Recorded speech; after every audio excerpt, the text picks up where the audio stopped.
मैं पूछना चाहता हूं कि ये उदयनिधि को किसने लिख के दिया था कागज, और इसमें इस गठबंधन का क्या रोल है कि क्या कहते थे, मुस्लिम should have first right over the national resources of India.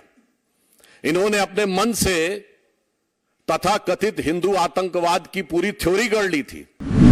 याद करिए, जनवरी 2013 यूपीए सरकार के गृह मंत्री सुशील कुमार शिंदे जयपुर में यह बयान देते हैं कि हिंदू टेरर कैंप्स चल रहे हैं, और जब सदन में उनसे पूछा जाता है आप होम मिनिस्टर हैं, आपने बयान दिया है तो सबूत दीजिए, तो अपना स्टेटमेंट विड्रॉ कर लेते हैं कि मैंने ऐसे ही कहा था। घटक दल तमिलनाडु के डीएमके के मंत्री उदयनिधि जो स्टालिन जी के बेटे हैं, उनका जो एक बयान आया है उससे ये मोहब्बत के दुकानदार का असली किरदार अब पूरी तरह उजागर हो गया है। क्योंकि हम ये कह रहे हैं कि ये कोई आइसोलेशन में दिया गया बयान नहीं है।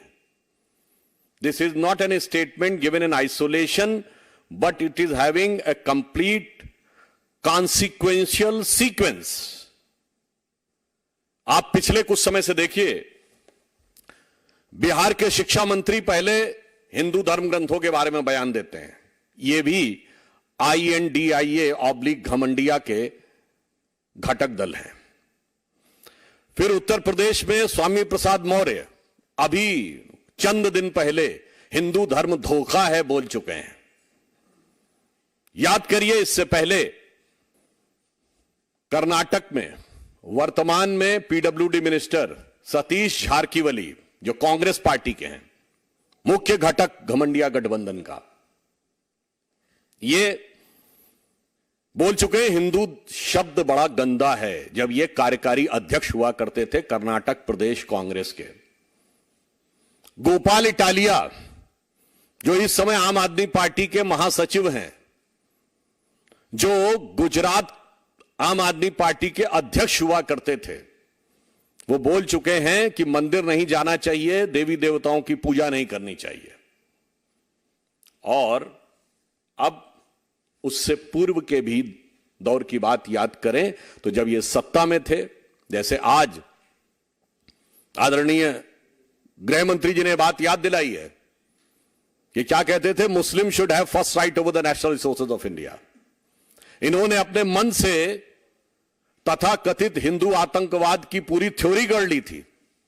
याद करिए, जनवरी 2013 यूपीए सरकार के गृह मंत्री सुशील कुमार शिंदे जयपुर में यह बयान देते हैं कि हिंदू टेरर कैंप्स चल रहे हैं, और जब सदन में उनसे पूछा जाता है आप होम मिनिस्टर हैं, आपने बयान दिया है तो सबूत दीजिए, तो अपना स्टेटमेंट विड्रॉ कर लेते हैं कि मैंने ऐसे ही कहा था।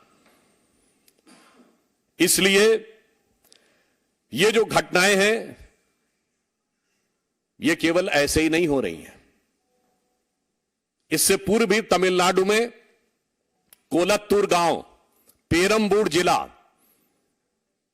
वहां पर कुछ साल पहले यह कह दिया गया कि मुस्लिम समाज की आबादी 70% हो गई है तो मंदिरों में पूजा नहीं होनी चाहिए, क्योंकि उनकी धार्मिक भावनाएं हर्ट होती हैं।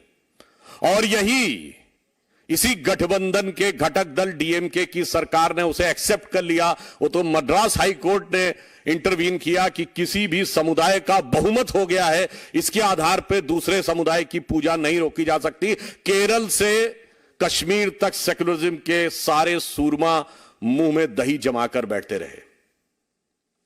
और आज जो एक घटना हुई है जिस पर हम आपका ध्यान आकर्षित करने के लिए आए, इस पूरी श्रृंखला को देखिए।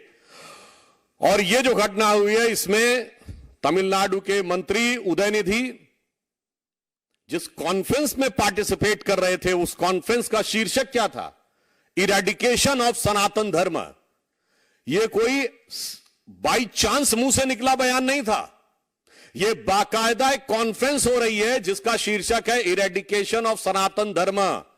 हिंदी में कहेंगे सनातन धर्म का समूल नाश।